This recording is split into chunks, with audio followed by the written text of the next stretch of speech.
Wonderful. Okay.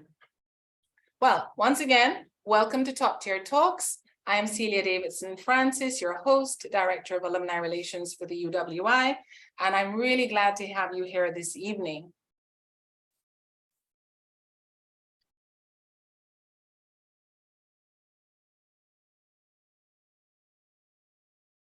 Please note that this session is being recorded, and by joining, you are giving consent for your image or voice to be recorded with the understanding that they may appear in UE Media or other media in the future.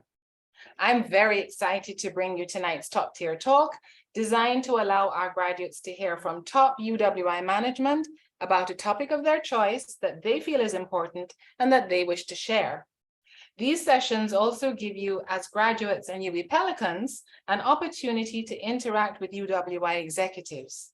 They are a special part of our Soft and Life Skills series, which is a part of our Pelican Perks Advantage program. The topic this evening is developing the UWI Mona campus as a sustainable community and city, which promises to be both enlightening and compelling. By way of introduction, let me tell you a little about our distinguished guest, Professor Dale Weber.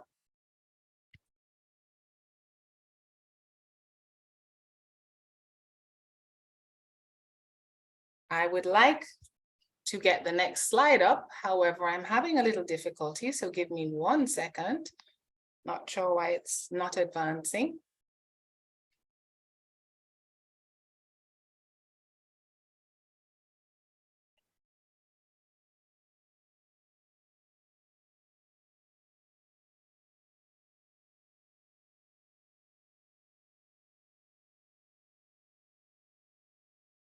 Seems to be hitched. Give me a little time to work out this slight technical hitch, and we'll be on the way very shortly. Sherwin or Joshua, can you assist? Our distinguished, I would love to tell you a little bit about our distinguished guest, Professor Dale Weber. A couple of interesting facts about him. First, he can definitely be said to love Mona, as his UE campus is Mona, and his wife's first name is Mona.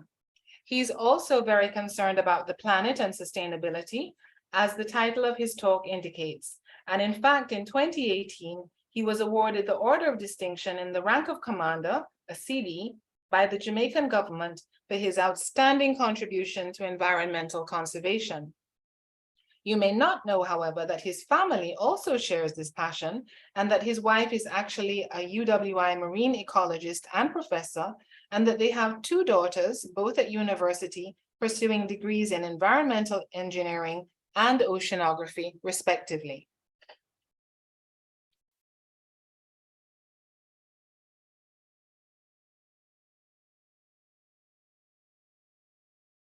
Professor Dale Weber was appointed to the position of Pro-Vice Chancellor and Principal of the Mona campus at the University of the West Indies, with effect on August 1, 2018, having served as Pro-Vice Chancellor for Graduate Studies and Research between August 2015 and July 2018.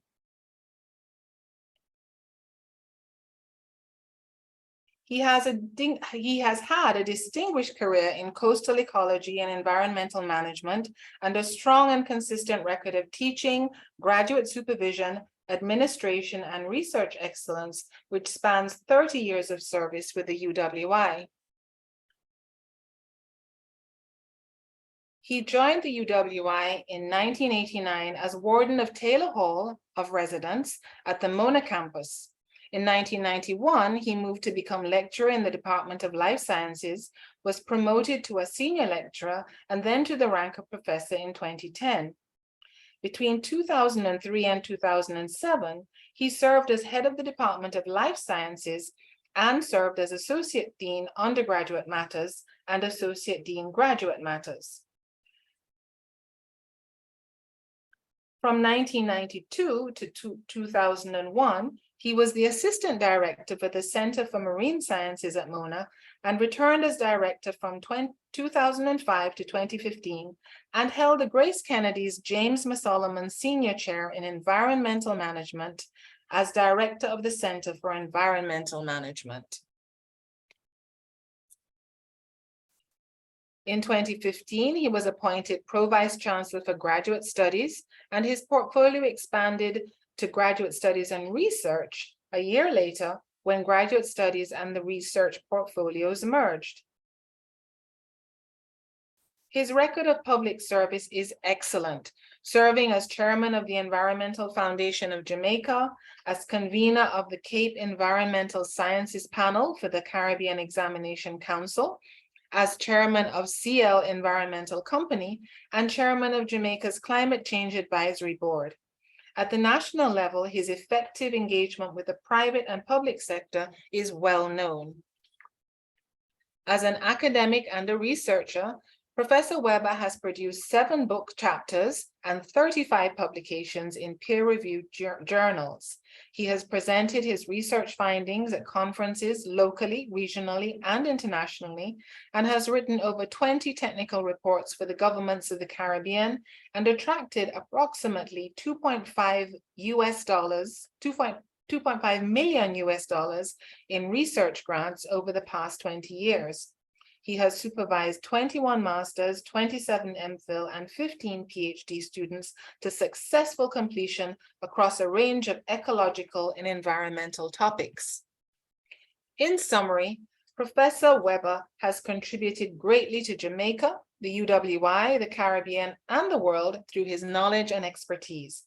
So, fellow Pelicans and distinguished attendees all, it is with great pleasure that I present to you Pro Vice Chancellor and Principal, Professor Dale Weber, who will discuss developing the UWI Mona campus as a sustainable community and city. Over to you, Dale. I'm going to stop sharing. Thank you very much, Celia. You're welcome. Good afternoon, evening, colleagues all. This is an interesting amalgamation of colleagues, friends, associates. I'm seeing names here, Sheila, I haven't seen in 30 years. And some I saw yesterday, right, Paris? But I think we have an interesting group and we should have an interesting discussion. Allow me to share and walk you through what I hope will be an interesting discussion for today. It certainly has been interesting for me over the last 5 years leading the campus. And before that, watching things get to where they are. So I get asked often, principal of the Mona campus, how do you feel? And I tell people, well, I thought I was becoming principal of a campus where I would be making decisions about pedagogy, teaching, research, academia. But instead, I find myself as the mayor of a small city where I take more decisions about water, light, sewage, housing, road, security than I do about pedagogy. But it's all a part of the university and how we have grown because we've been able to take advantage of all that we are. If you look at the campus back in 1962, and that's the picture on your left, it was barely a growing set of buildings, the river out in the background, there was no assembly hall, Mary Seacole Hall you can see in the distance, and the Faculty of Science and Engineering as it was then all together in one long spine. Look at me now, 75 years later. The campus on the right is a bustling, almost a metropolis of buildings, infrastructure, and operations. We're a campus of about 17,000 students, about 3,000 staff, which means 20,000 people hang around that campus on a daily basis, plus another 2,000 or 3,000 who commute and pass through the campus by virtue of the city that it is. So I'm going to quickly take you through some energy efficient building designs that have come about to make us a more sustainable city and campus, some solar projects which we think are very important, which led the way, utility management, which we found to be the heart of being a sustainable campus in terms of the infrastructure and our waste management systems. But it's not just the infrastructure that makes us sustainable. It is our institutional leadership, and we are a research and teaching institution primarily. So I want to speak a little bit about that. And then I'll give you the last little bit of, so where are we now and where are we going next? Strange enough, before ESG was a topic as it is now, environmental, social, and governance practices, we actually had it in our DNA because our strat plan talks about revitalizing Caribbean development by creating knowledge and innovation for positive, sustainable transformation. That's our word out there.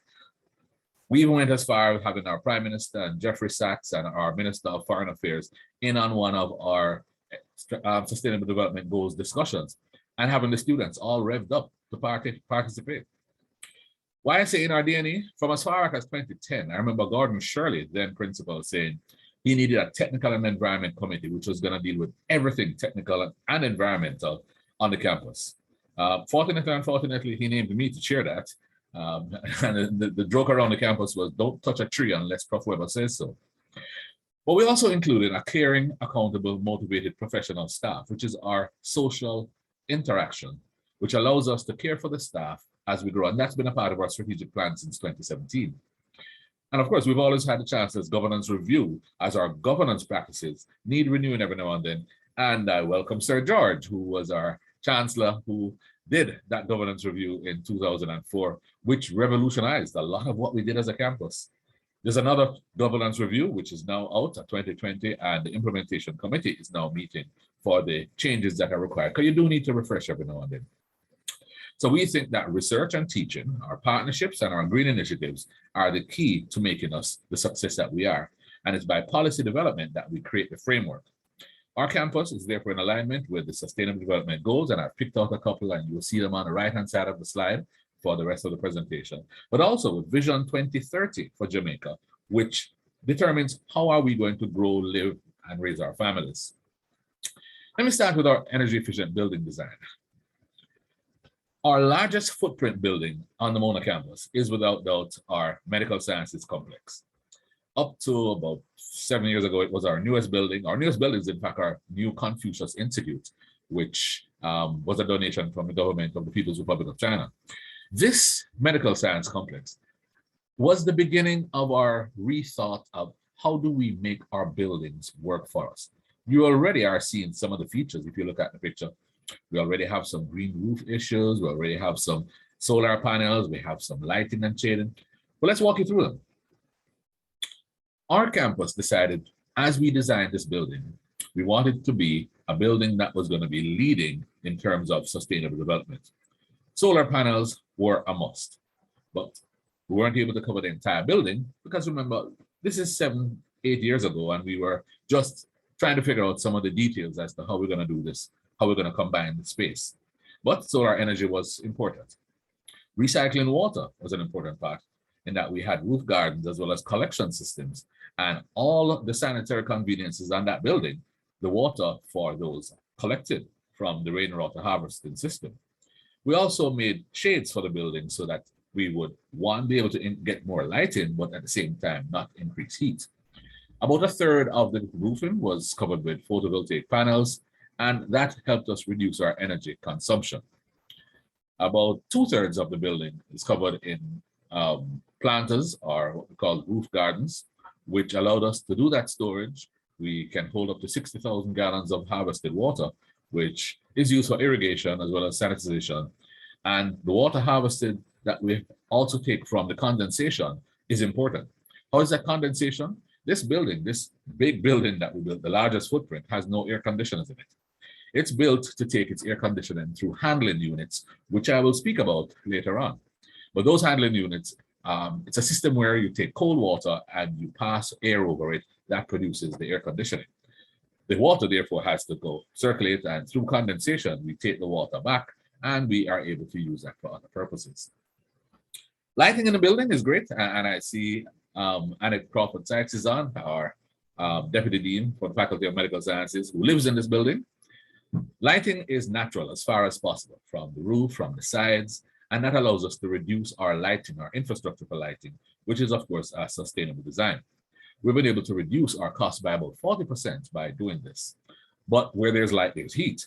We've had to cut out the heat by putting in shading device. And that little awning that you see sticking off the building, that's actually a shade at 33.4 degrees, which is the angle which we would reduce the incoming radiation in terms of direct radiation. So you get diffuse light for visual, but you reduce the radiative heat, so you don't have to cool it that much.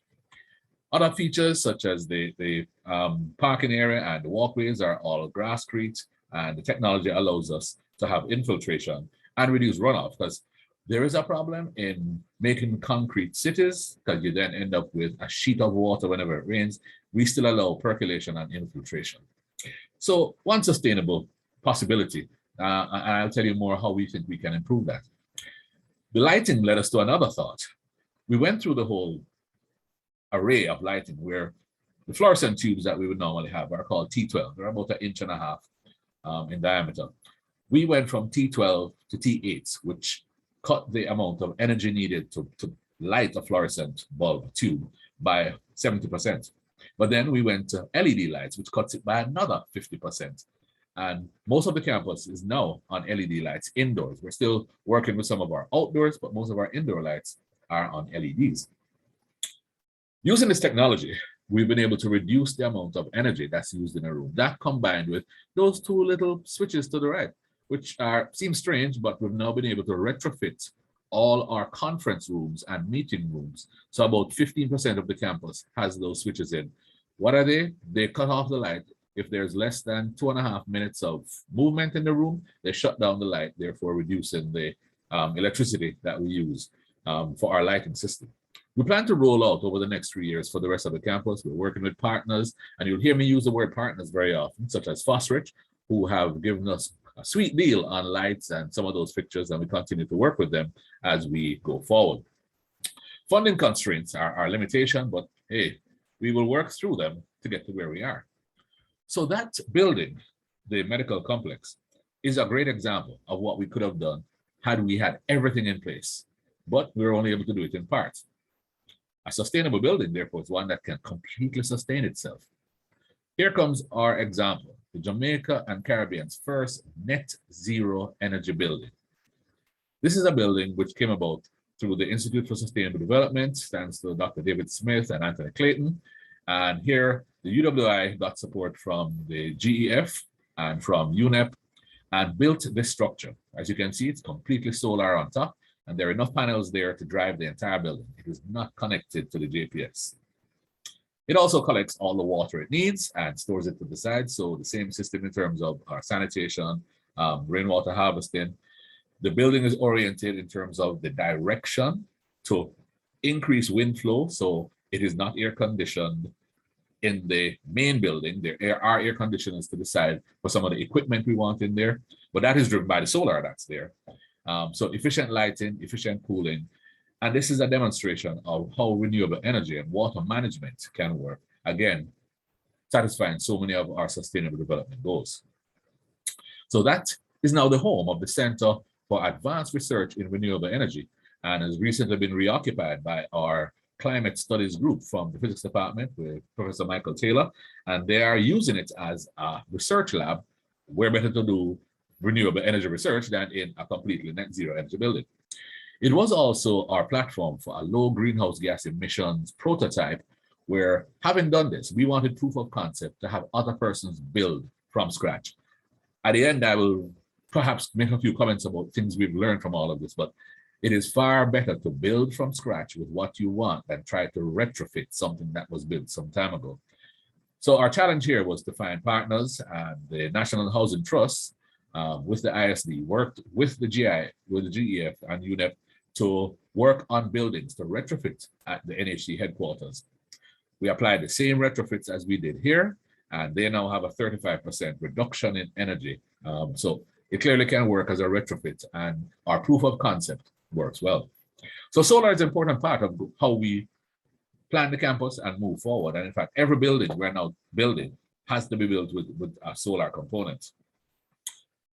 Our foray into solar on the campus, in large part, started with EBSCO grant, which is really a library grant, believe it or not. So our science and engineering library applied for funding and got a grant. First time the grant has been given outside of the US.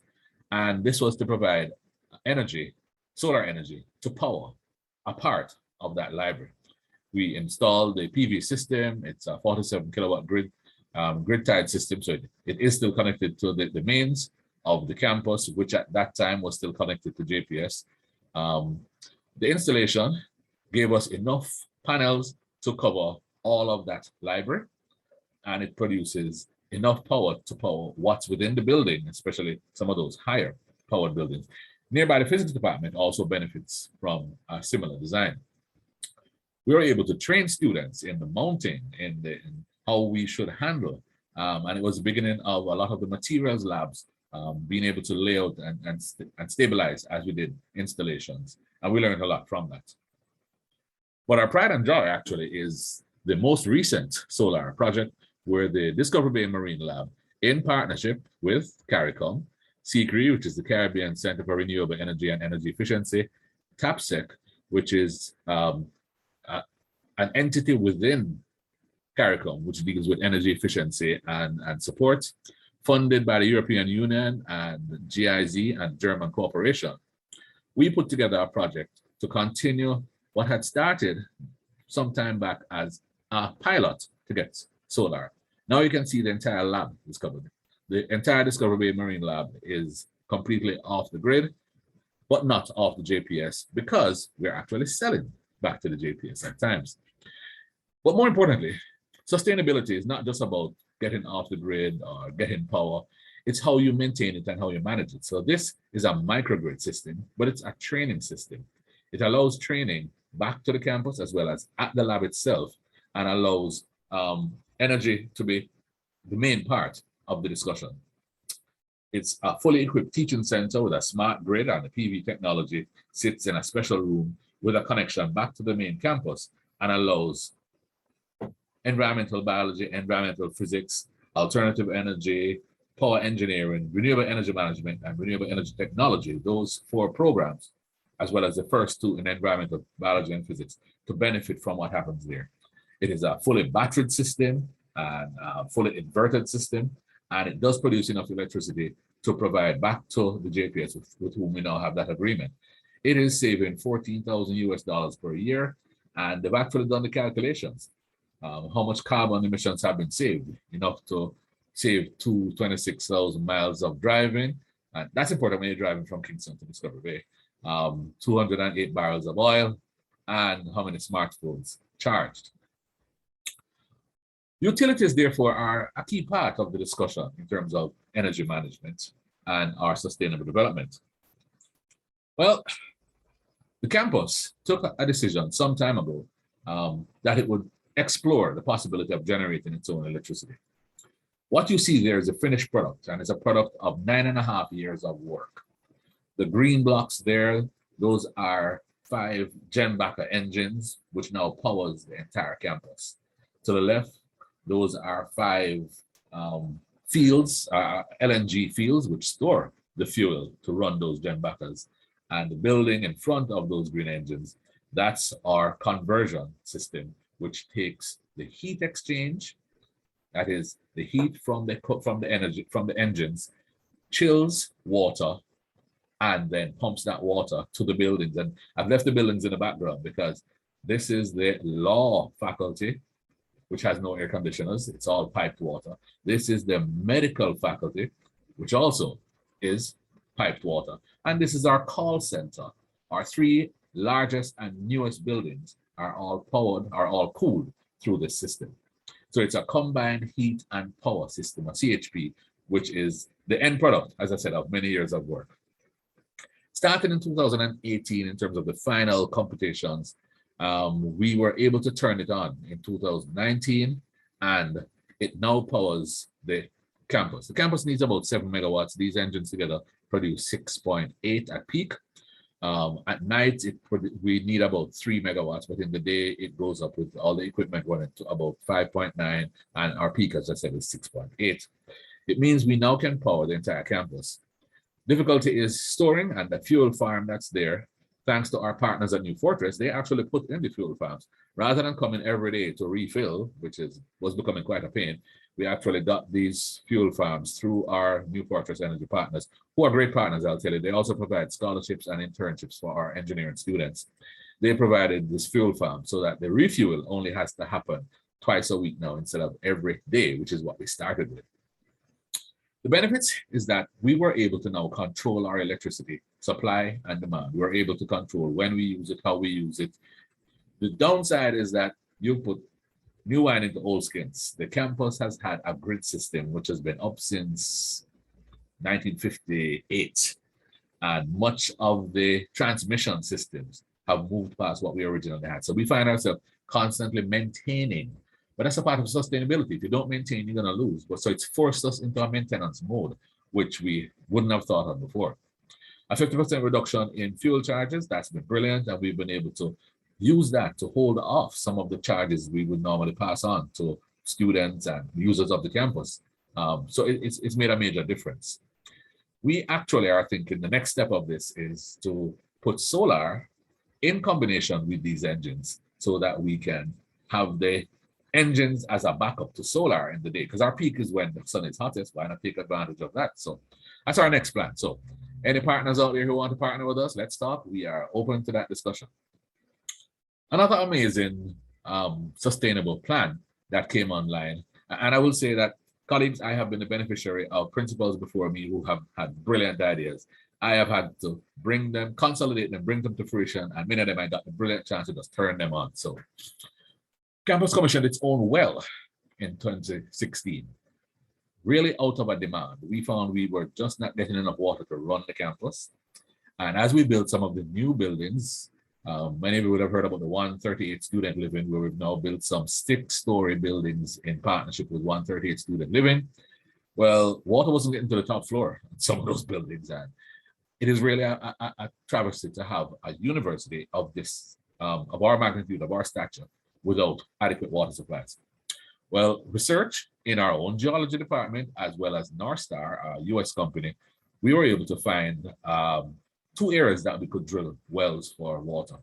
The wells were, well, one well has been dug. We're trying to get our funds together to do the second well, but that first well, all of 800 feet, and that was a story by itself. When we started drilling, and you would normally expect to hit an aquifer at 400 or 300, right, Paris?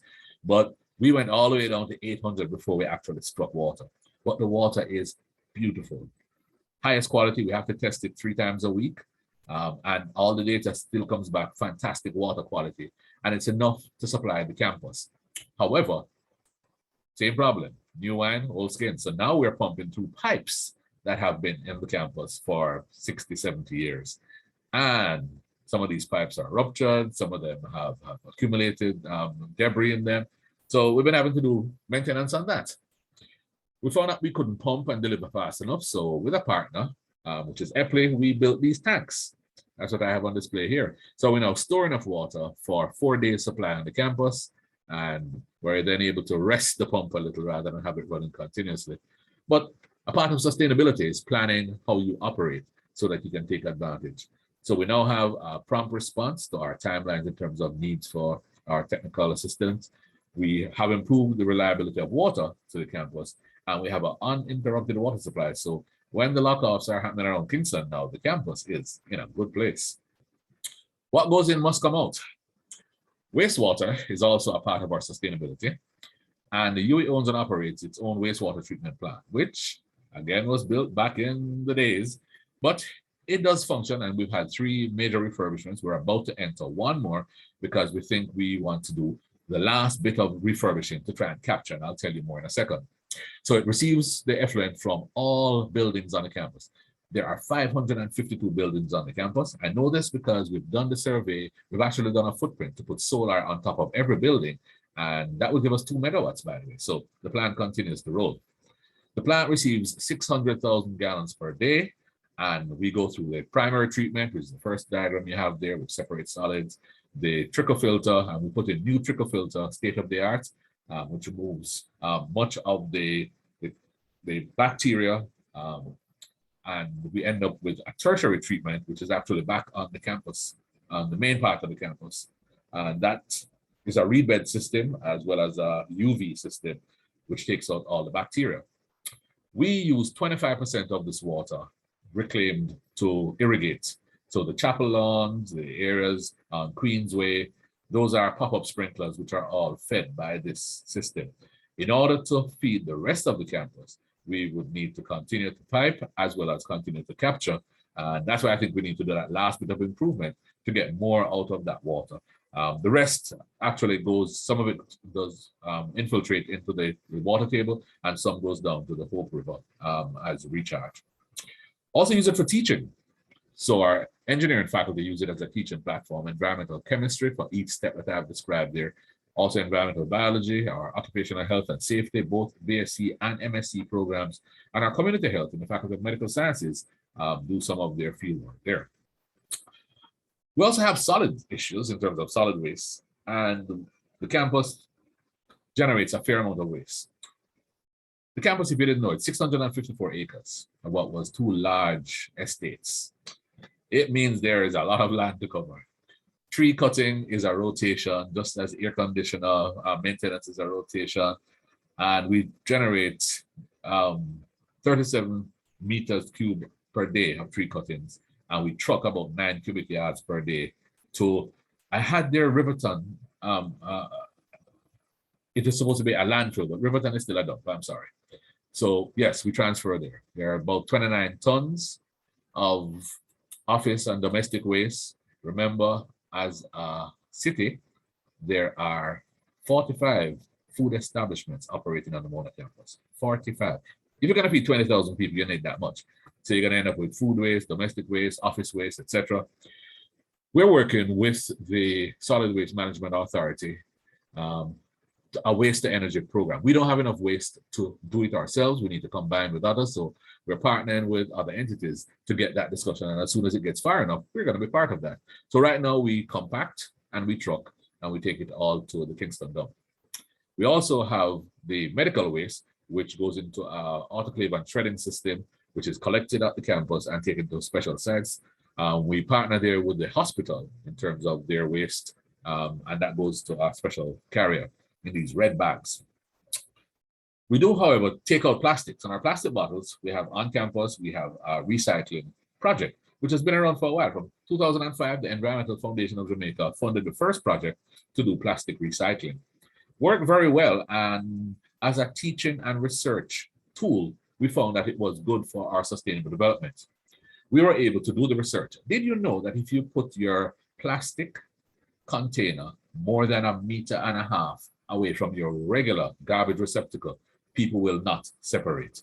The key is to get separation at source. So as you walk with a patty bag and a soda bottle, they need to be less than 1.5 meters apart for people to say, I will consciously put one over here, one over there.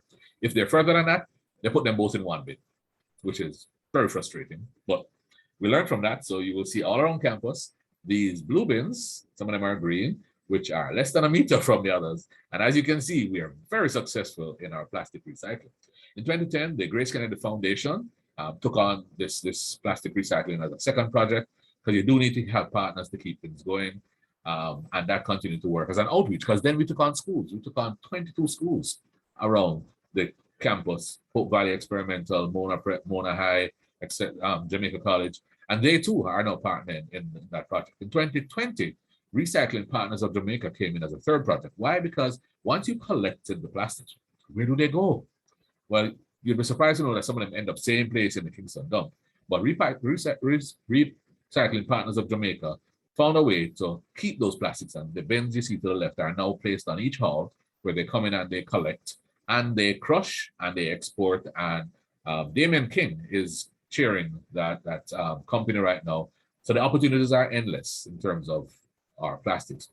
We found that we've been able to reduce plastic on campus. We've gotten a behavior change. We've improved some of our systems. Because these were the first bins that we had to try and hold the plastics, and that's how much we were collecting. 300 bins were placed around campus. 50 bins got replaced roughly each year. And now we have all our halls of residence.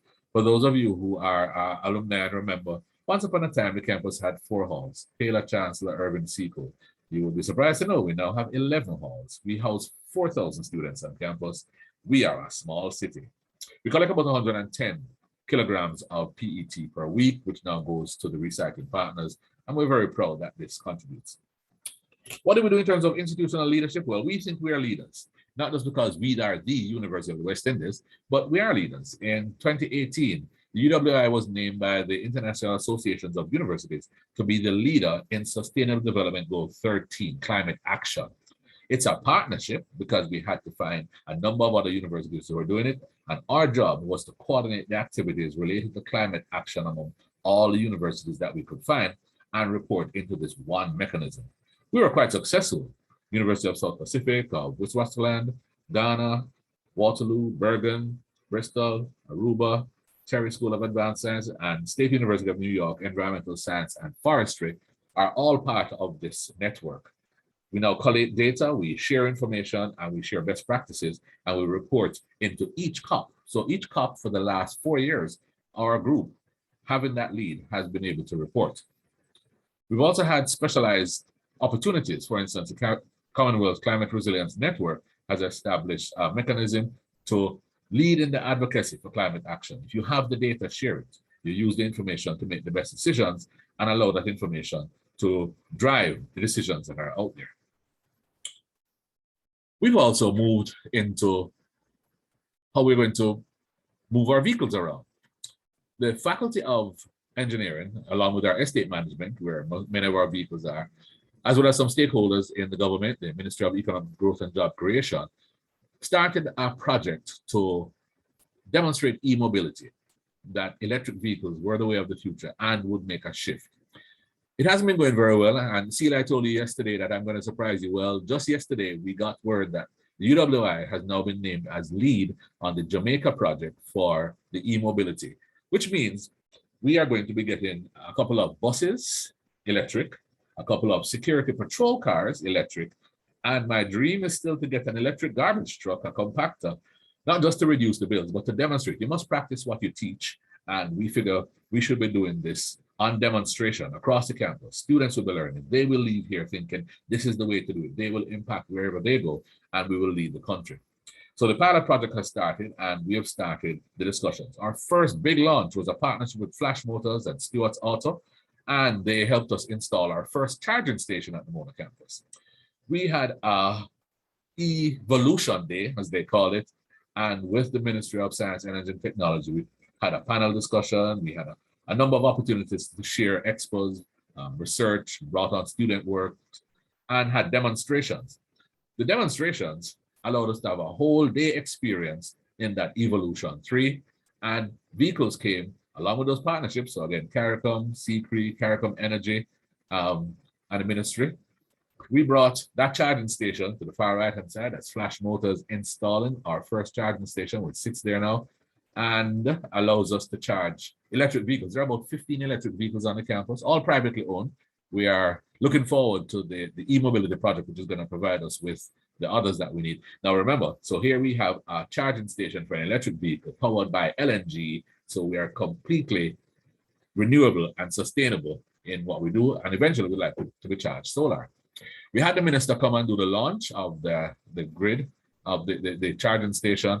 And we had 10 vehicles that came in and were on display for the day and drove up and down and around the ring road. And a lot of people got their appetite whetted, including me. But we're a teaching and research institution. So where do we go in terms of our teaching and research? How do we demonstrate that we are making ourselves a sustainable community and city? Well, it's by the courses that we teach. It's the research that we do. It's the training opportunities, the workshop, the conferences. I did a scan of our teaching programs, and I came up on my first scan, one scan, with 59 courses across 4 faculties. You would think that, yes, there must be environmental biology. So there's a biology course right at the top, and there's a renewable energy. On the left are undergraduate courses. On the right are graduate courses. So I wasn't surprised that biology and renewable energy. But I was surprised that there was an environmental law. I was surprised that there was medicine in terms of health and the environment. I was also surprised to find that there were other courses outside of the norm, a management course in sustainable tourism development, which has a sustainable development component. It means that across all our faculties and in many departments and places you would never think, we are teaching our environmental strength, our sustainable development strengths.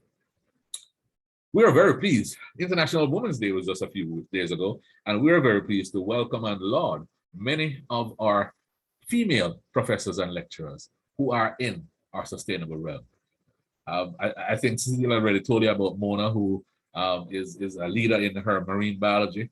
Therese Ferguson and Sharon Bramwell Layla wrote a new book, which is in high schools and primary schools on climate and making a difference.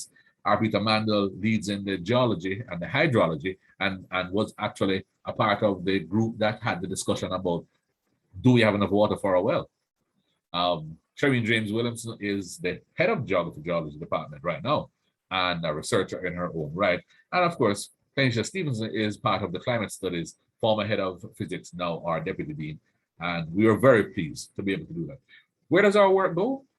Well, we put our work out there. The idea of a teaching university is one that finds the information and teaches students. A research university is one that researches and then makes that research available.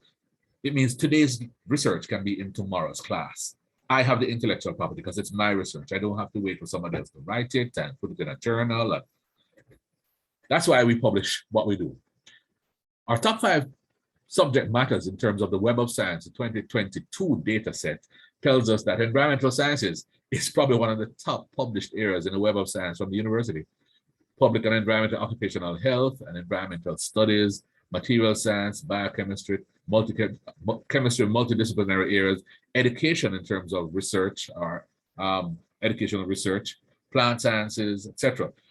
But this is a good spread as to where our research is. But not only does our research satisfy our sustainable development needs, it also brings us money.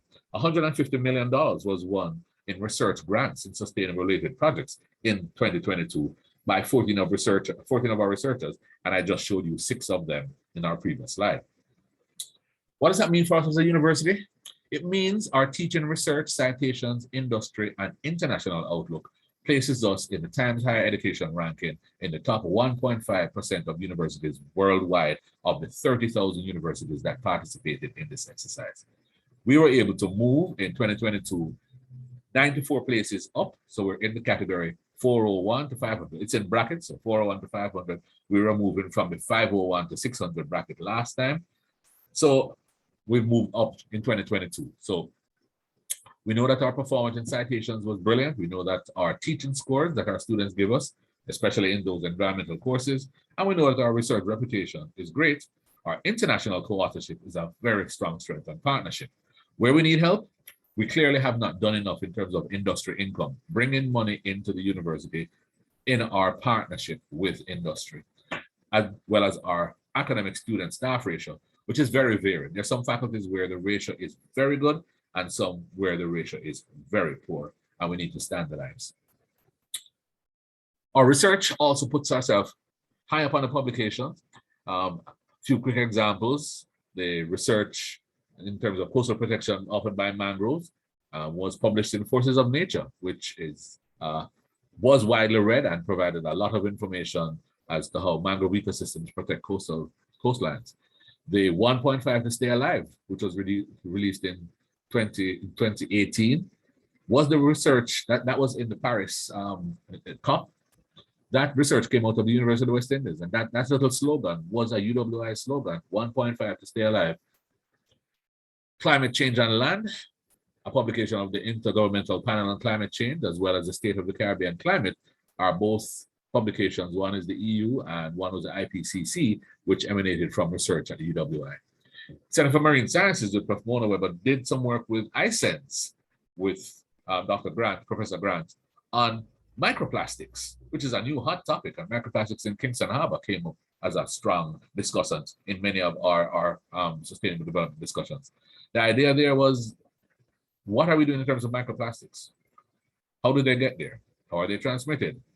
And how do they compare with the rest of the globe?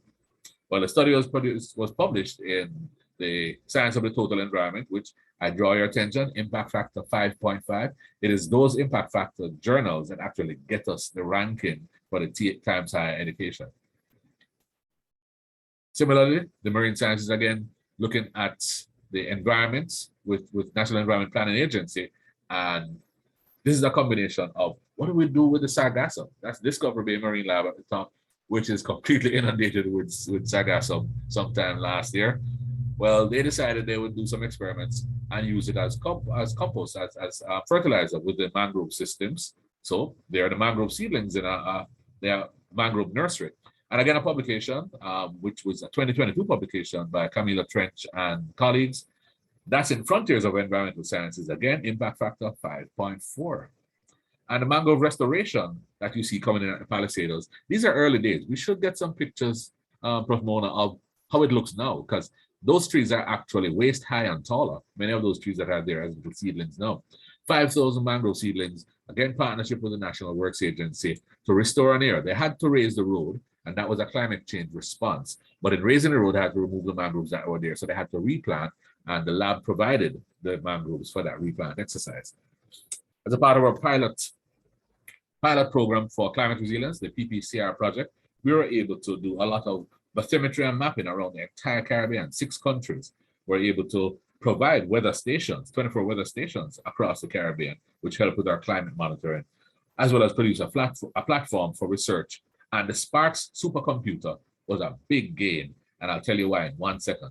We also had an early fisheries warning response, a mobile app for fishermen, which would tell them whether they should be going out or not based on weather.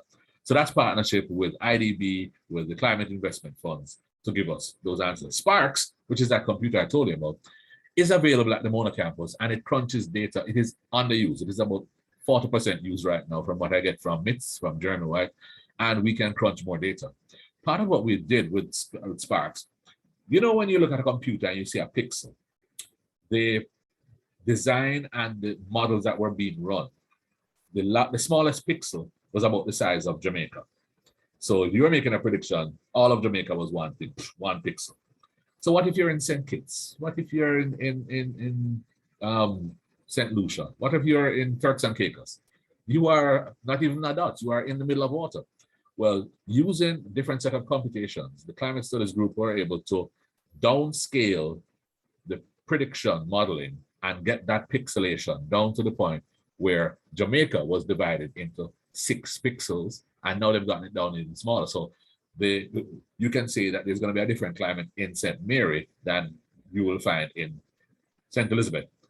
That means you can now say for sure what's happening in Antigua different from St. Kitts, even though they're pretty close together. That is a new find, and allowed us to rethink how we model some of the things within our climate regime. And supercomputer is working pretty well. So let me close by saying, where are we going next? We want a more sustainable campus. We think we are, but we want to be even more sustainable. We want to use digital technologies to improve the visibility of our research. Because a lot of what I've said here, I don't have my camera on you, but I can see the few who are on. People are saying, wow, I didn't know that. We are the best kept secret, and we still are. So we need to get greater visibility to our research and our expertise. We need to support innovation and creativity, which is here, which does not just funding, but also needs mentorship and opportunities to grow. We need to provide better lab facilities. Some of our labs are very old. Remember talk about the new wine and the old skins? Well, the labs are very similar in some places. We need some financial resources, not just for conferences and field trip and equipment, but for some of the sustainable development that we want to do. And we want to have better systems and processes within the university so that we can reduce some of our wastage. We need to have more of our publications and more known. We need to have more international exchanges and collaborations, internships and partnerships, and need more relationship and engagement with our alumni, because all of you who are out there are opportunities for us to grow and learn. Our human resource is still our best resource, and we need to continue training. And as we train, every training exercise we now have, we sneak in a little bit of sustainable development. So they take it home. This is the plastic recycling. I was amazed to see people coming on campus with bags of plastic bottles. After we started the exercise, people started bringing their plastic from home to the point where we had to have different days of collection for those who are on the campus versus those who are visiting. But it's education that makes a difference. So we need training and development. We need access to resources for training and development, as well as our human resources, the best systems and the best digital platform. We need behavior change. Behavior change takes long, colleagues. The example I will give you is, so we thought we were onto a beautiful thing with that plastic recycling, and we trained students on how to separate their waste. Lo and behold, 3 years later, it started to wane. And we asked, what's happening? And we went around and asked people, and people said, what are those funny octagonal looking boxes over there? It is something we have to do so now we have incorporated the plastic recycling project into the orientation program. So every year you train, because students have a lifespan of 3 to 4 years. In 4 years, those who were here and became such environmental advocates have left. you need to train the next generation and the next generation and the next. In all of that, we need to try and improve our staff morale because that's how we infuse. The staff are here over many years, the students change. We created a master plan, and I didn't do this, colleagues. As I said, I benefit from those who went before me. I know Gordon Shirley actually asked for this master plan. Devon Smith is the main architect. I know he took us through a lot of it. Archie McDonald continued. As I said, I have the beauty of taking it to a lot of the fruition, but a lot is still to come. And here's where we're going to find some help.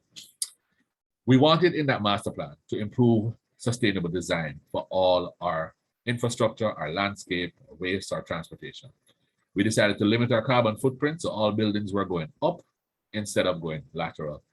We decided to look at underutilized space and try and make the best use for the students because that's the reason that we're here. Our main clientele. Repurpose areas and renovate existing structures and use rain harvesting for landscaping. We wanted energy supply to be stable and both in distribution and conservation. We wanted our domestic water supply and distribution and conservation to be improved, wastewater and treatment to be improved, stormwater collection to be routine, solid waste and plastic recycling to be a way of life, and our road network and e-mobility and parking solutions to be there. So that's the master plan, guys. On the left is the campus as it is now. On the right is the master plan that we have drawn up, and this was drawn up in 2016. We've been chipping away one by one at aspects of the master plan. I will show you, for instance, if this building right here, this is where the car park is. Right now, it's a car park here, which parks about 80 to 100 cars. Our plan is to build a 5-story car park with solar on the roof and rainwater harvesting, which will park 600 cars. We have the Usain Bolt track, which is here. We want to build a full track facility with bleachers and stands. And so there are things we intend to do. College Common is a big part of the campus. College Common is this housing development here, which houses our staff. There are 96 houses there on 100 acres of land. There's nowhere in Kingston that a house have an acre of land anymore. It just doesn't exist. I see Maureen Seymour on the call, and he's gonna ask me, when am I doing it? Because we've been discussing it for a while, Maureen. But the idea now is to build high rises. So there are a number of projects that are coming through this master plan. We've already done some. So for instance, you will see this is the medical complex that I'm so proud of. That is in the master plan and is now done. You can see it here as a completed structure. We've done that when I've shown you pictures. There's some other areas that we need to grow, and there are others that we have already done. Land zoning is something we've added to it. So we've decided this 650 acres can't be all one thing or the other. So we've decided there's some areas which will be faculty, schools, and institutions, which is in blue. So that's what we're here to do. We're here to teach and research. We want accommodations. That's this area here. So we have halls of residence here, and of course, College Common, which is our staff housing. We have some administrative buildings, which are in the center. Those are purple. You'll see blocks of them here and there. We have some reserved green spaces, the Botany Gardens, the lands behind College Common, going up to the mountain and Long Mountain, the area between the medical complex and Taylor Hall, that green area there. So there's some places we've put off and said nothing shall ever be built there. We're reserving some green spaces. We have some industrial and service areas like the service park with the cogen as well as the cooling plants. We have recreational and sports, which are here. This entire strip is in the recreational. And we have some business and commerce zones, etc. So our proposed plan, that's what our park should look like in terms of our the Mona Bowl in its new look. The Students' Union, if those who remember the Students' Union, this is the same Students' Union from 1958. That is what it looks like now. This is what we want to build. We want to move to that to improve for the students. That's our car park, which will have solar roofs and plate and face recognition to move the barriers. And our staff accommodation, that's what College Common looks like now. Here's what we want it to look like, where we're going to have 1, 2, and 3 bedroom apartments, townhouses, and some diplomatic residences. Our first project, however, is in the campus master plan for a campus center. We find the need to find a place where we can get bursary, registry in one place. Students need to stop walking all over the campus to do everything they're going to do. We need a one-stop. So it is a tiered seating for 7,000. It's an exhibition hall. It'll also have lecture rooms. It'll be meeting rooms. It's as an exam hall, so I finally get to replace that tent that I've been trying to get rid of. It had administrative offices, multi-purpose spaces, and support. It will have everything, because here you're building from scratch. Remember the net zero? So it'll have panels, rainwater harvesting, occupancy sensors, water efficient fittings, sunscreens, grass pavers, solar heat gain glass, and high efficiency light fixtures. That's our day and our night look. It's only $20 million, and I know that some of you can just write me a check and we can talk about that afterwards. What do I want as takeaways? I want you to take away, we must be deliberate. Sustainability doesn't come naturally. For those of us who have taken it on as a task, it is becoming more natural. To this generation of students, they are hearing it and it is more natural. But for many of us, it is something that we need to work on. Be deliberate. It's not going to happen on its own. We need to mainstream sustainability. That is in curriculum, in teaching, and decision-making. The ESG needs to be a part of every process. In fact, most of our grants that we apply for now ask us about ESG. We need to retrofit sustainability where possible. It's more difficult than trying to do it from design. So if you're designing from scratch, you can do it properly, but retrofit wherever you can. We need behavior change. It needs time, it needs consistency, and it's intergenerational. You can't stop doing it if you expect the behavior to change. We need to let or get research and data to drive the decision-making processes. Don't do it on a whim and fancy. Let the data tell you. You'll be surprised what you find. Partnerships, I think I've mentioned enough about partnerships this evening. They are critical. You get more done when there are more partners. I know we used to say too many cooks spoil the broth, but hey, bring the cooks. I will rub the broth. Environmental management is not managing the environment. Left alone, the environment could manage it itself. It is the people that we need to manage, not the environment. Alumni, especially in the diaspora, I need you to own a project. Any of those projects I just mentioned, I need you to own a project and work with us, especially in this our 75th year. Sustainable Development Goals and our Vision 2030, we found them to be great tools in helping us design. It's our platform from which we launch. And we think that using that, the UWI Mona campus is moving towards being a sustainable city. Thank you very much, and I will take your questions. Thank you very much too. This has been an amazing talk. I am full of Pelican pride. I knew that Mona was moving in this direction, but you have definitely given us a lot to think about. I just want to pinpoint a couple of things that you said that really struck me, that UWI Mona is, well, UWI in general, but Mona you've outlined is an institutional leader in the SDG 13 climate action in the International Association of Universities. The fact that we have energy efficient building design with the medical sciences complex and so on, and a net zero building, which I think we should all be very proud of. You've mentioned several people who have been involved over the years, and now you are taking it to a greater height, and as well as the fact that we have buildings with solar, we have a cogeneration plant and so on. And now, as you said, I would like to invite persons to give their questions and comments. Please raise your hand. And once you raise your virtual hand, you will be unmuted and able to ask your question. To get things rolling, however, we've had several questions and comments that have been coming in. And Kathy Lynn is asking, is the Mona campus the leader in the green movement for Jamaica? That is a difficult question. I would like to say yes, just based on what we've done. But there are many organizations who are doing a lot. I think we would say we're the lead in terms of educational institutions, definitely. But there are companies that have, especially some of the newer companies, who have started, and with the knowledge of what's out there, they have started almost with a head start. So I would hesitate to say we're the leaders in the country, but we certainly are the leaders when it comes to educational institutions. Yes. Okay, great. And Victor is asking whether it's worth considering having 1 or 2 windmills, because he believes they'd go a long way in producing electricity day and night.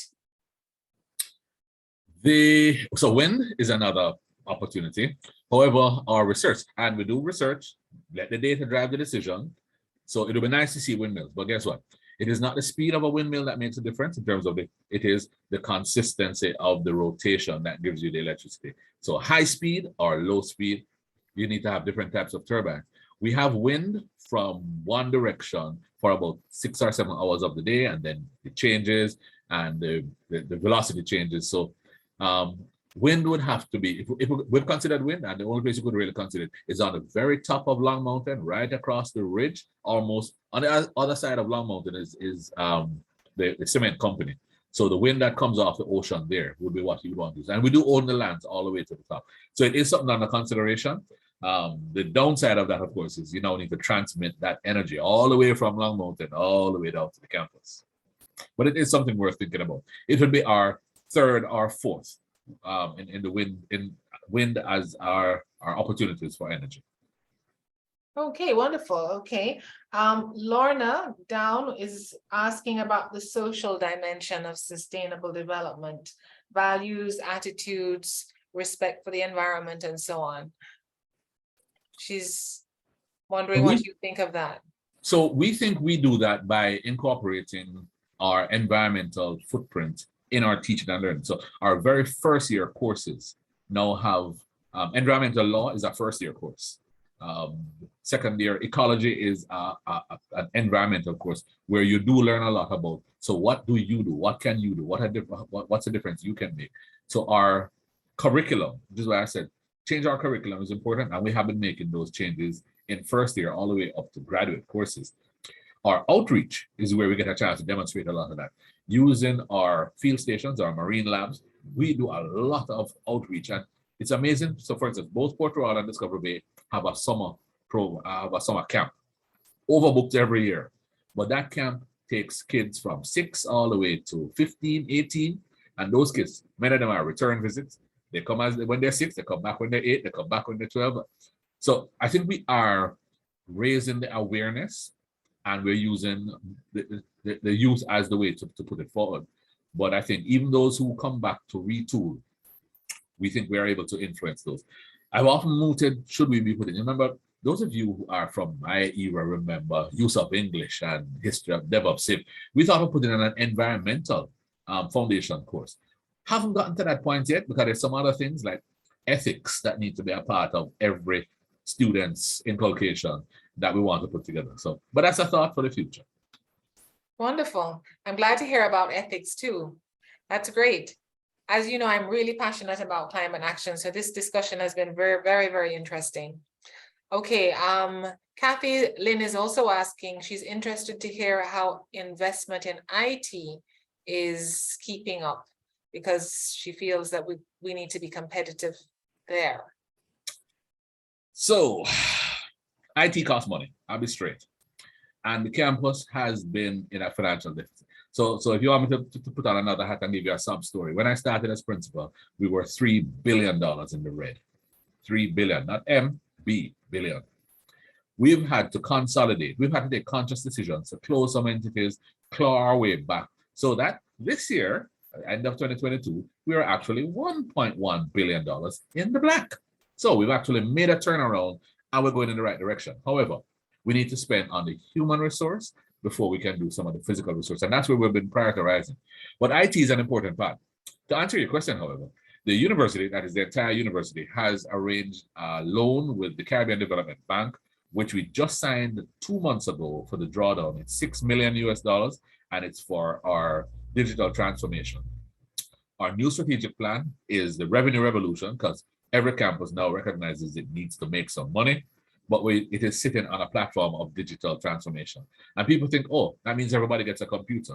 No, it means we need to change our processes so that we can take advantage of the digital platforms to make things seamlessly happen, so that they cost less, they're easier to do, and they're less problem in terms of the human resource that need to carry them out. Okay. So making progress, but not slow. So if our alumni would like to help us with our digital transformation, we can add that to our box. That would be wonderful. I hope there are alumni out there that are listening. They are. I'm seeing them on the chat. Can step up indeed.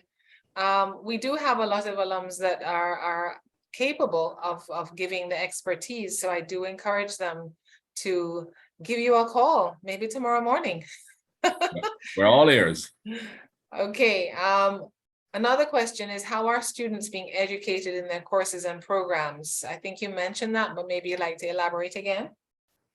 Well, the key is to students have an opportunity to do a course. They can decide, I'm going to do a program in X. So they can do renewable energy. They can do marine biology. They can do environmental physics. So they can do that. But not just in the sciences. We now have a strong environmental footprint. I mentioned our two colleagues from who wrote that book, which is now in primary and secondary schools, Sharon Bramwell Layla. They have an environmental education component within the School of Education, and they're driving that. So even if you never come across the sciences, you are going to meet environment in the education faculty.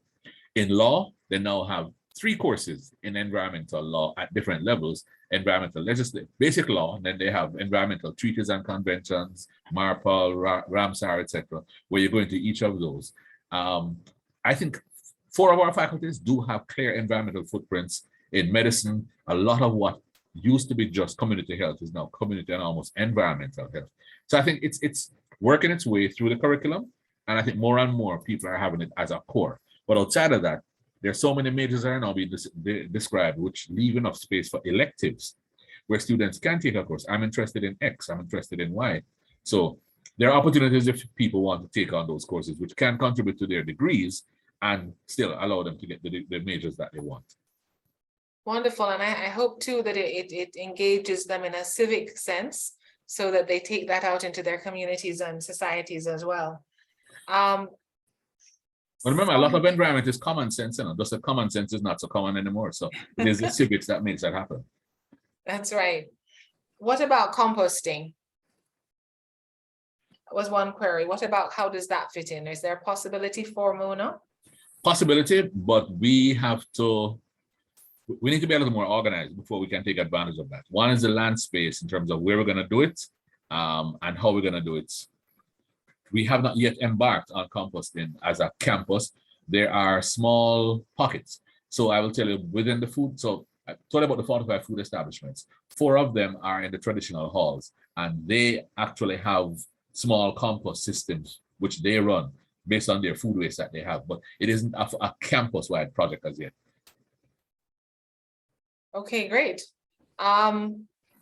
From St. Kitts, I can't see the name here, but they're impressed with what has been happening at the UWI. Says congratulations, very proactive and forward thinking, and very glad that it's no longer the UWI's best kept secret and its practices for a modern world.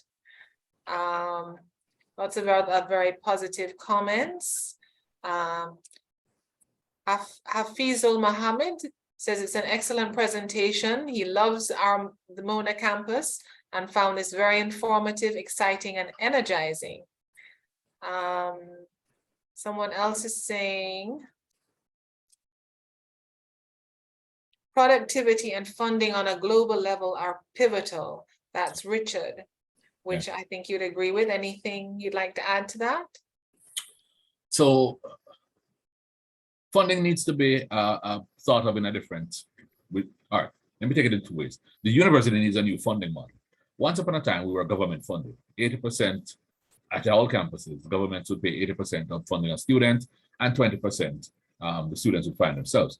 But in all of that, the operation allowed sufficient funds to facilitate research, to allow the development.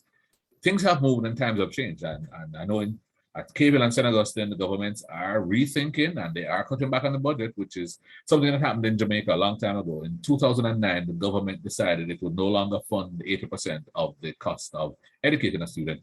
Now it only funds 40%. So funding to run the organization is a new model that we need to find. But international funding should be available for much of our research and much of the things we would like to do. You will find global partners. For instance, the IDB has partnered with us on some of the projects that we've had. The World Bank has partnered with us, CEDA.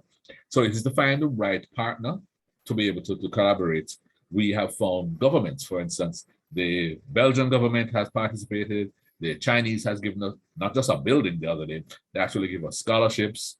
The German government gave us the money for the solar system in Discovery Bay. So we are tapping in, but we need to be connected.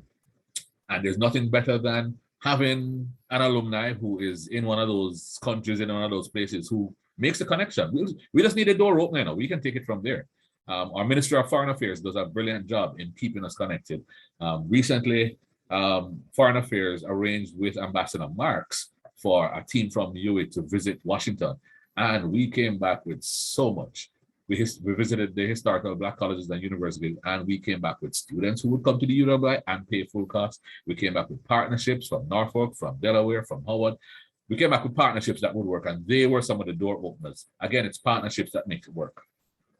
Absolutely, absolutely. And I think that alumni can definitely be the key to open those pathways. As you say, the networks that they have are invaluable to the university. And I hope that many people start to think in that way. You know, they might not be able to give back large sums financially, but they can give you the connections, as you said, to be able to open the doors. Ambassador Marcia Gilbert Roberts says, congratulates you on the campus as a sustainable community and city and contributing to the achievement of at least 5 of the SDGs, and asks, will Mona serve as a model for other UWI campuses? That is our hope, and thank you very much, Ambassador. Although you took away a little one from us recently, but no, she makes her own decision. That's not true. We consider ourselves a model, in fact, each year. So we're one university with a number of campuses, and we do have opportunities to share our ideas. And each time we get those opportunities, we share. So we have management meetings, we have budget meetings, and a lot of what you see here, I've just plucked from my various presentations over the year, and I would have shared them. So Cave Hill now has solar, just to match what we did. And Cave Hill is building halls of residence, matching what Mona did when they built their halls of residence. So yes, our best practices do get taken up by other campuses as they move forward.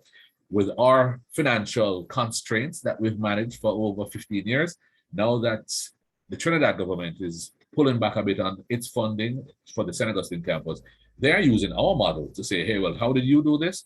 You use commercial operations and entrepreneurship. So each campus now has started an entrepreneurship footprint to try and grow its own revenue to make up for the shortfalls. Excellent. And Ian Edwards says this is an excellent presentation, Prof. Weber. What plans are there to monetize this research and make, let me see what it says, and make affordable, this affordable and applicable to the wider society? Ian has always been on that mindset. Ian and I go back to high school, okay? As I say, I've seen people on this call I haven't seen in years. Hi, Ian. So in order to monetize, okay, so a little bit of research here. So you have pure research, and some people poo-poo pure research thinking it's not valuable. Pure research is critical. It is, why is the grass green? It is, how tall is the tree? It is, why is the rock there? That's pure research, and we need to know it's a foundation. Applied research is, okay, the rock being there means it may have some minerals. Can I do something with it? The grass is green, so I can grow more cannabis. That's applied research. There is innovative research, which is doing something with that applied research, take it one step further, and that innovative research now can become commercialized. That is the point at which you can make money out of it. We need to stop, but I'll make a confession.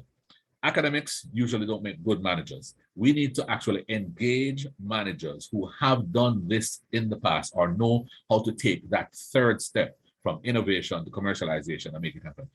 Some of us have tried it and we are lukewarm at it.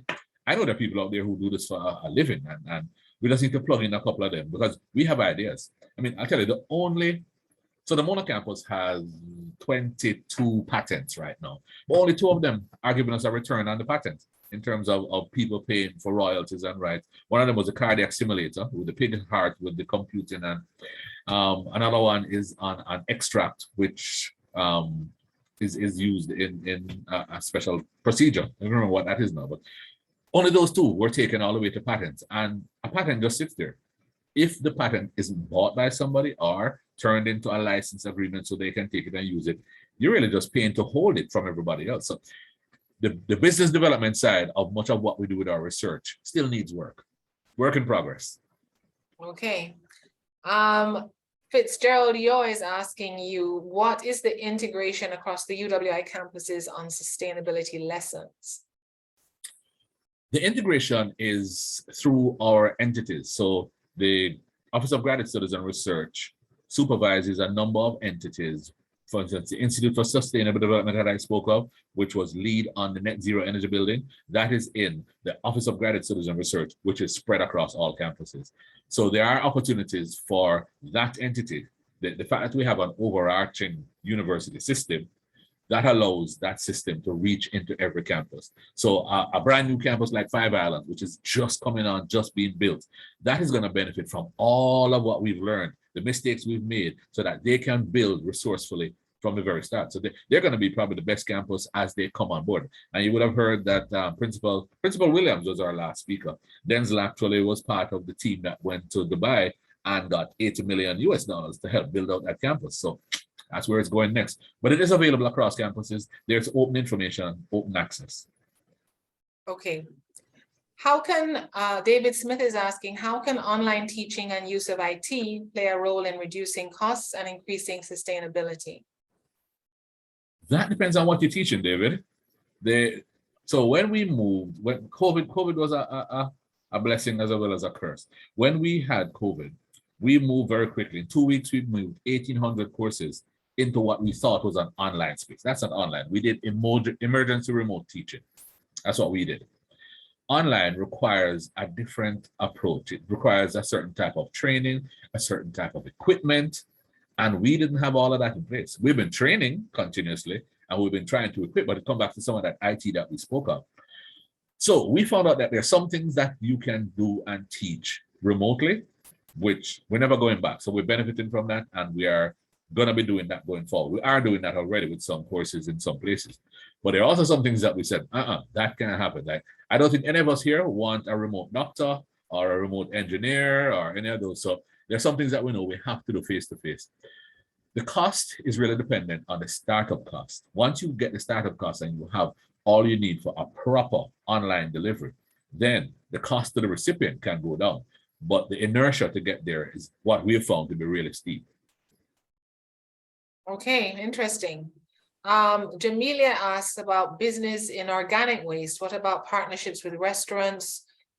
Is there a new business opportunity in organic waste? Possibly, and there are, as I said, there are so many food establishments on campus, but it's not their priority. I'll be honest. So Burger King, KFC, that's what students eat, junk. You know, I tried an experiment to bring a vegetarian restaurant on campus, and they lost their shirt. Oh dear.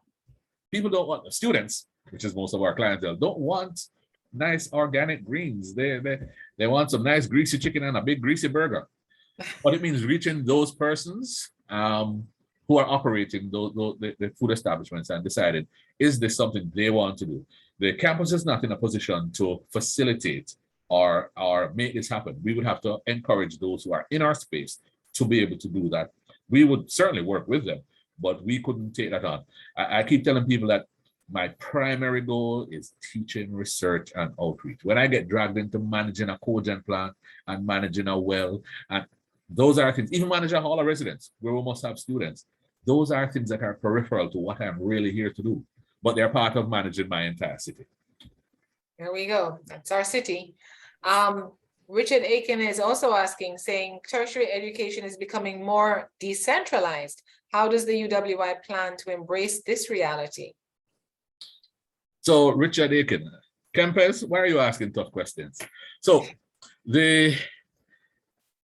being decentralized is an important part of the learning process in terms of we as an institution needing to recognize that what we teach and where we teach is important. We are right now converting what is our open campus into a global campus, which is our attempt to say, hey, we are a global campus, but rooted in the Caribbean, which means we're trying to make aspects of what we have available worldwide. But we need to be selective. And I'll be honest, if I'm in Dubai or Hawaii and I want to do a course in accounts, and it's offered at UWI, but it's also offered at Harvard and Princeton and Yale, where do you think you're going to do it? We need to find those competitive niches that we have the advantage on. So I'll give you examples: sports, culture, entertainment, climate. marine. There's some things that we are winners on globally. That's what we need to decentralize. That's what we need to make available on a global platform, because we can do that better than any other country or any other university. So we can't take on and be all things to all men, but we need our women. We need to decide what it is we want to take on, and we need to make it a niche advantage competitive. Very good. Another question, how is the Mona campus engaging with students to engender a stronger affinity for the success of the UWI to help promote sustainability and help fund related projects? So we have taken a proactive approach to our students. When I was a student, and some of these names I see here who were students at my time, and even before, we didn't have a student services development system. We had a hall of residence. I remember you introduced me, you said I was warden of Taylor Hall. And people said, warden, what's that? We weren't running a prison. That's what we had then. We had 4 halls of residence, and we had somebody in charge of a hall, and that was it. That was as far as we went with reaching our students. Now we have a very complex student services management system where there is a individual whose job it is to manage the development of all our students. So the 11 halls, which covers the 4,000 students, as well as the other 11,000 students that are commuting students, we go through a process which tries to engage them, tries to have them be a part of the university from the very start. So for instance, we have something called first year experience, which every first year is encouraged to register for. It takes them to counseling, it takes them through mentorship, it takes them through aspects, it even does some academic components of what they do, but it has Dress for Success, we have careers and placement. When we just started first year experience, it actually took a first year student from Mona to Caveville, one from Caveville to St. Augustine, and one from St. Augustine back to Mona. And we did that for 100 students every year. That was a fund that Georgia Lane actually started when he was chancellor, and that allowed us to move students around. So we do a lot to let them feel this is their campus, they own it. Can't tell you why that's important. When we went COVID and we were now remote, you were amazed how much students lost their affinity for the campus. When you told a student, because remember we had 2.5, 3 years of COVID, there's some students who graduated who had 1 semester on campus. The group that came after, they had 2 years of COVID, not coming to campus at all. And in their last year, they're like, this is what campus life is like. So we're doing things this year to re-energize what campus life is like. Not just living in a hall, but I will say all the while, you learn more under the almond tree or on the tennis court or on the football field. You learn more outside of a classroom than in a classroom when you're with your peers and you're all moving as a group. So we try to engender all the activities, not just sports, but all the co-curricular activities which allow the students to feel this is my home. I had experiences here that I will retain for the rest of my life, and friendships that I have and connections that I have. And hopefully they will make it up. But let me tell you something that I learned recently. The university is too large for us to try and hold our alumni the way we have. We've found, and we're now doing it, that we need to do it in pockets. When I asked for assistance for the Mona campus, which is my campus, as you said earlier, I cannot hide, I am Mona-centric. I love everything about every Mona. So, but people don't want to say Mona campus. They will give to Taylor Hall. They will give to Chancellor Hall. They will give to the Faculty of Medical Sciences. They will give to discrete pockets, but they won't give to the whole university or the whole campus. It's too big, too amorphous. So we've been drilling down and saying, well, all right, let's do it. So again, I mentioned Sir George. George has a medical cluster that he's working, and they work wonders because they're a medical group together, that a commonality that they've been working with. So faculties are trying it, halls are trying it, even groups that work together, which were not a resident group or not a faculty affiliation, by what they have done together. The UCCF, University College and Christian Fellowship, they have a little group that they have now formed that say, hey, we're going to reach back and touch some of those students who are there. Excellent. Thank you, Anne-Marie. Anne-Marie Grant actually asked that question. That was an excellent question that brought out all kinds of points. And I just like Anne-Marie is troubling, you know that. I just like to underscore that I really do believe that, and as you pointed out, students' experiences are what creates the affinity. And the smaller groups and the people that your peers, your friendships, etc., are what cements your love of the UWI. And just interestingly, I'll just mention, because I'm very excited, Taylor Hall alumni have just started an official UE Alumni Association chapter. They are already very strong, and I'm sure that I'm hoping they'll blaze the trail and encourage others to really get involved, because they really do support Taylor Hall. So any other alums out there from different halls, do contact me if you're thinking about starting a chapter and helping your campus and helping Mona in this case. And the next question from Winston Dawes: how much of the UWI sustainability model is being shared with high schools and other colleges in Jamaica? Okay, so what we are doing is, so as I explained, what we're doing with the other campuses, we have a different kind of relationship with our sister tertiary institutions, but we do have a connection. So in fact, just an hour ago, I was talking with Colin Giles, acting president at UTEC, and we will share ideas and ideas about things that we either can do together or can benefit from each other. So there is a fair amount of sharing, but it isn't at an official level. It isn't a institutional level. It's at a personal level. What I do know is that the Minister Favour Williams, has a tertiary education council, which includes all the community colleges, and where that meets and is possible, we do share ideas. But many of our tertiary institutions chart their own path, and only when they need help will they reach out. But we consider ourselves big brothers and sisters, so we're willing to share what we know. Wonderful. Dr. Ione Liebert Willett, who is, I think, from St. Kitts, yes, is saying congrats, and that you and your team need to share these achievements on social media, Twitter, Instagram, Facebook, TikTok. So that's something that I think is very pertinent, and I think it's a great idea. So maybe we will definitely be sharing this on our social media, and I hope that Mona Marketing will take the clue. Let me see, we have more questions.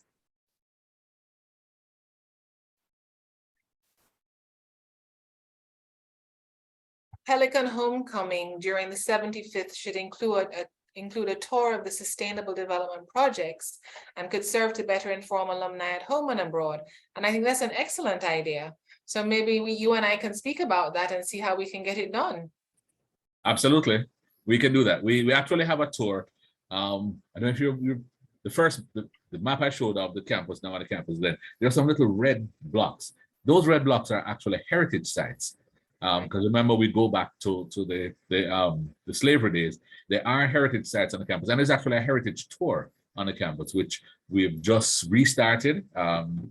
That heritage tour, as well as a sustainable development tour, is something that we are figuring we should do, and we should be able to collect some money while we're doing it. Absolutely, yes. We'll definitely promote the sustainability tour, because the whole world needs to shift to that. So we can be the innovators in terms of that. Can I ask Sherwin and Joshua to guide me? Are there any questions, or have there been any persons putting up their hands while we've been having this Q&A discussion? Have I missed anything? I saw two hands go up, but they went down pretty quickly. One from Maureen and I think Jamelia, but I saw them go down really quickly, so I was assuming that I think we took Jamelia's question, but the other person was who? Maureen Seymour, I think. Okay. Would you like to ask your question now, or does anybody else have questions or comments? Oh, Maureen Seymour. Okay. Oh, here's Jamelia. Jamelia's hand is up. Yeah. Yes. Can you unmute Jamelia? Jamelia, go ahead and ask your question. Hi, good night. Good night. Hi, good night. I'm so happy to be here because this topic was so interesting, especially in respect to solid waste, because I work in Trinidad. I live in Trinidad and Tobago, and I'm employed for the Trinidad and Tobago Solid Waste Company Management Limited. And also, I'm a supervisor at a call center for the franchise Burger King, Popeyes, and Little Caesars. And I listened to what my dear chair now said, we young people, what we like. So one of the things I feel that where I work at Swimcall, and that is something we are championing on is e-waste and organic waste. And taking that waste, that rich waste, and investing in it, like in respect to soil and these things, And I was just wondering, as I first said, networking is the new team here in the country, right? I plan as an ambassador of alumni to network with IDB and all the stakeholders in respect to waste, in respect to taking that soil, that food from those organizations and invest in it. And also, I was now sitting here with my colleague, who is also a UE student, creating initiative back home here, everybody just dumping the waste. But I would really like to see something go on with organic waste and partnership with IDB, which is doing a lot of work right now in the country and throughout the West Indies. So I would really like to see something in organic waste and even partner with the restaurant, because a lot of people don't have awareness and sensitization. There are ways you could eliminate that oil and all those things we dump in the landfill. There's substance that could come out, and the landfill is the most richest place on the earth, right? And I really like to see, I first said, he will look, they have to partner with more persons, but a lot of persons just taking the waste and migrating out of the country. So I would really like to see some partnership with IDB. I don't know if you guys look at it, but we don't have to have money to do these things. Knowledge is something very important, and stakeholder engagement, because we have the people there just to come together as one, as a country, as a nation, and as the five campus, and put all this together. And thank you so much. I'm going to take this knowledge and take it back to Swimcall, because if we can do it, we can do it as a country also. Thank you. Thank you very much, Jamila. And my comment to you is, so if you're there in Trinidad and Tobago, touch your university there. So the Dean of the Faculty of Agriculture was Wayne Ganpat when I was doing a lot of work in terms of research there. And he was into this organic waste and trying to tap into it. So I'm not sure who's the Dean now. Mark Woodavera. If you talk to Mark Woodavera, he would probably take you on in terms of what to do from the university standpoint, because the university would be interested. Or the Dean of Science, Brian Coburn, would take you on. So I think there are opportunities. Talk to your university. They're always looking for partnerships. Wonderful. Thank you, Jamelia. Okay, I think we've come to the end of the questions and comments. And I'm going to give you the opportunity for people that you haven't seen for years who have been online to say hi. I'd just like to take the opportunity to say hi to a very special Mona, your wife, who is online. Anne-Marie Grant, who is the executive director of our American Foundation for UWI in New York, David Batts, Eileen Garcia, Fitzgerald Yaw, Dr. Gerald White Davis, who's the president of the New York chapter. I think Solomon Hunt as well is representing the Barbados chapter. Veronica Simon, PBC Denzel Williams. Lady Sylvana Lane is on as well. I think I mentioned with her husband, Sir Georgia Lane.